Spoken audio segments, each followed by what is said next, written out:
Cold start 2013 SRT8 Charger.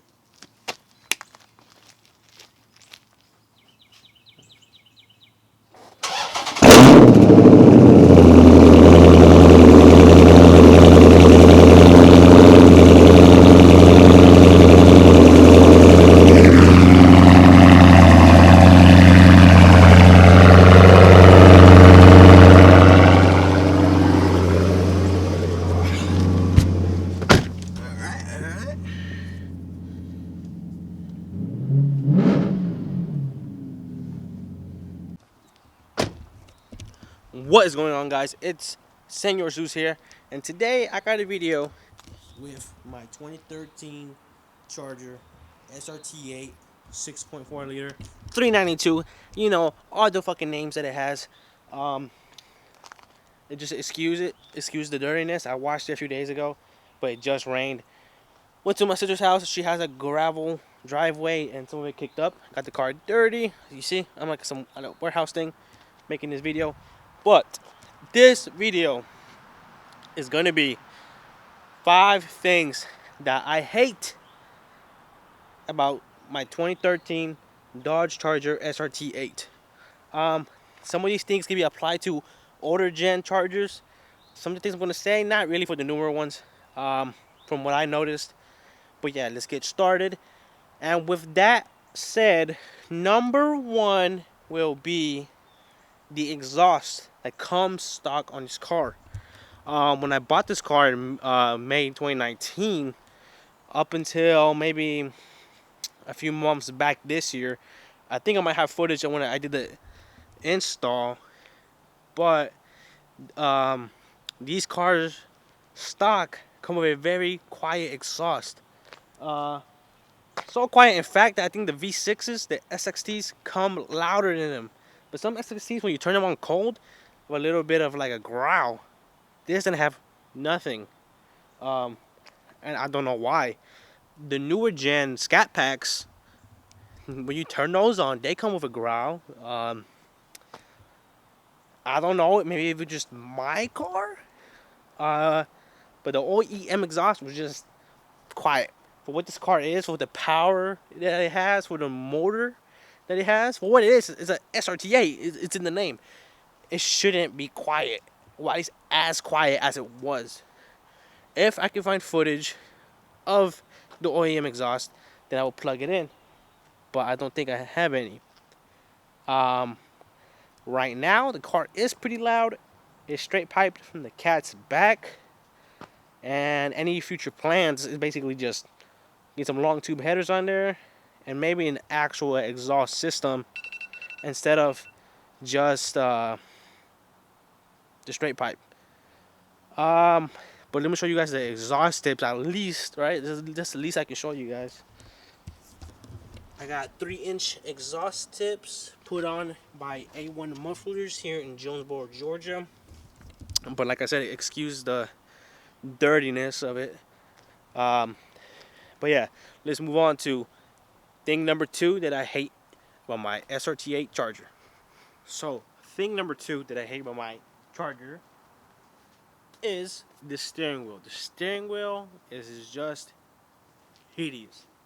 I don't know why it came with that steering wheel. New Scat Packs, the Hellcats, nice steering wheel, SRT on the front. SRT badging and logo on the steering wheel. This has a school bus steering wheel, just kind of like the older gen Chargers. Hideous. Let me show you guys from the inside. Alright, so you guys are finna see what I'm talking about when I say school bus steering wheel. It's not that bad, but I feel like if it's, you know, it's the SRT8 trim, it's the highest trim you could get for this gen. I feel like it should at least came with something nicer. As you guys can see, like, it's so big. Look, it's the size of my palm, like bigger than my palm. And all it says is Dodge. Like, come on, it's so big, like steering wheel. But steering wheel is nice. Like, it's heated, it's heated steering wheel, and it has leather, nice high quality leather going all the way around towards the bottom, and it has like this aluminum material. And this say SRT there. I just wish it would have said it here, and maybe not such a round Steering wheel. I don't know. Gives me school bus vibes. Do not like it. Alright, so thing number 3 that I hate about my charger is the freaking infotainment system. Sometimes it is a pain in the ass to use. Bluetooth connections sometimes act up, and I am left stranded with no music. I legit have to pull over, turn off the car, turn it back on for it to connect. And sometimes it connects and it doesn't play. Another thing is with the USB cable, it's it still won't connect. Sorry, this fucking music scared me.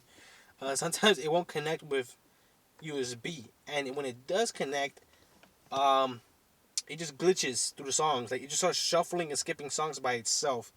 I don't know if I have a bad unit, or this is common in this generation chargers, or what the case could be. Another thing that's kind of like glitchy is the navigation system. Sometimes you'll be perfectly fine driving somewhere perfect. For instance, let's say we were driving here, just out of nowhere, start going this way, and it'll glitch back up once you're over here somewhere. Again, a lot of people don't even use navigation. I don't use it. I use it sometimes, very rarely. Mostly I use my phone and stuff like that. One thing I am gonna say is the phone settings. It's pretty nice. When somebody calls me and I answer, they can hear me pretty nicely on the other side. Another thing is on the SRT performance page, right here on engine. So right now that I'm not driving, it looks nice and it works. But once the car's on and in gear, this still should work. I have a friend who has the same car, and his works. His is a year older than mine, but mine doesn't. It just says neutral when it's in drive, and all these say zero. It does not move. It does not do nothing. And another thing is for under gauges.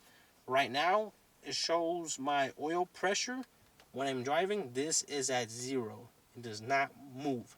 Everything else does move.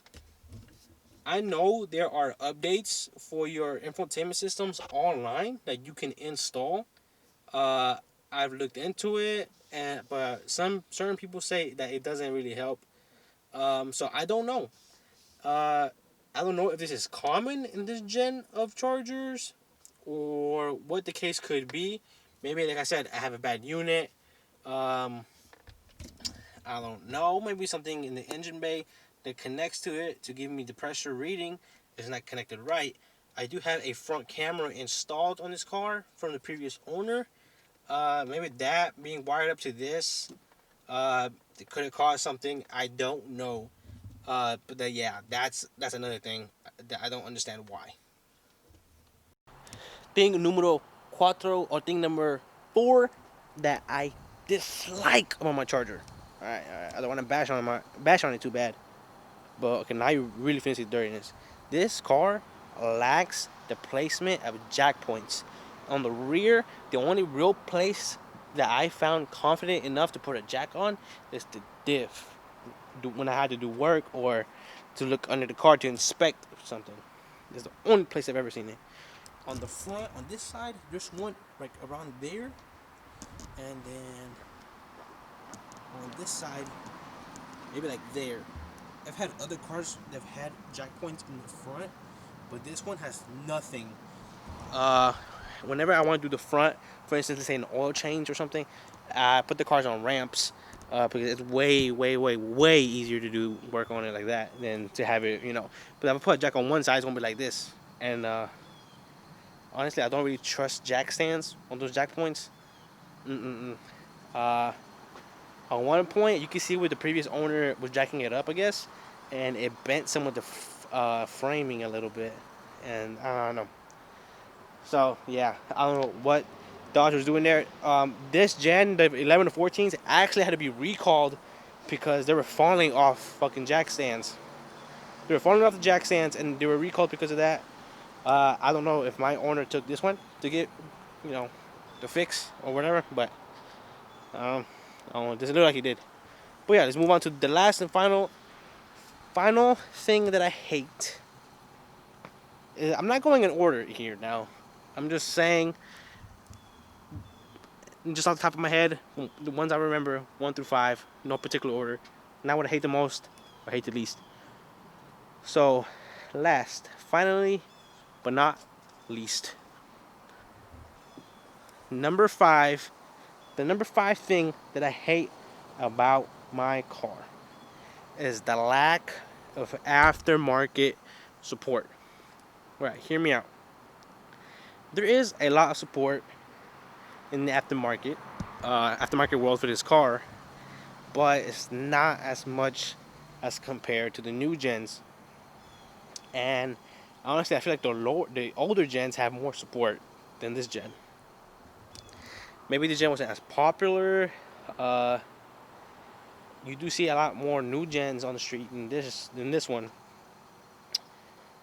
And by aftermarket support, I don't mean engine-wise or performance-wise, because there's lots of forums, lots of support on building the engine on the 6.4, you know, drag racing stuff like that exists. There's shops that build transmissions.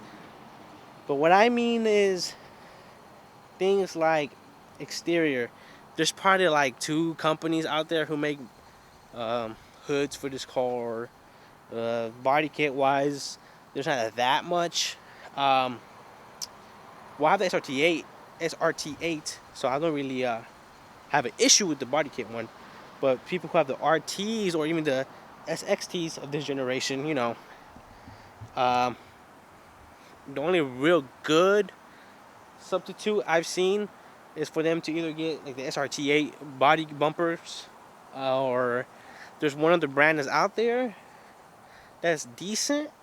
Everything else besides that is pretty garbage. I ain't gonna lie.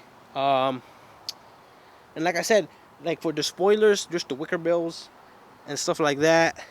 But like I said, it's only 1 or 2 companies out there that who are actually making it. There's not a lot.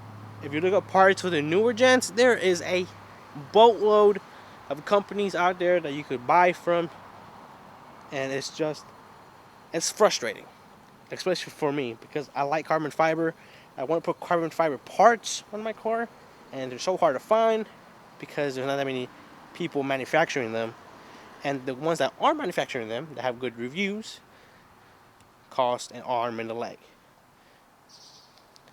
Rule number 1: do not ever buy Duraflex. If there's one thing I've learned from reading the forums, Duraflex is no. Duraflex reviews will just straight out the window too. No. But yeah, those are the 5 things that I hate about my 2013 Dodge Charger SRT8. Boom. Thank you guys for watching. Subscribe if you're not subscribed yet. Give the videos a thumbs up so it can boost me in the YouTube algorithm. And if you like the car, please comment down below. Share this video so the other fellow 11 to 14 generation Charger owners can see this video. And if you agree or disagree, let me know in the comments below. And excuse the mess, excuse the dirtiness. We got one last shot of old Larry. Boom. Well, thank you guys for watching, and see you guys next time. Peace out.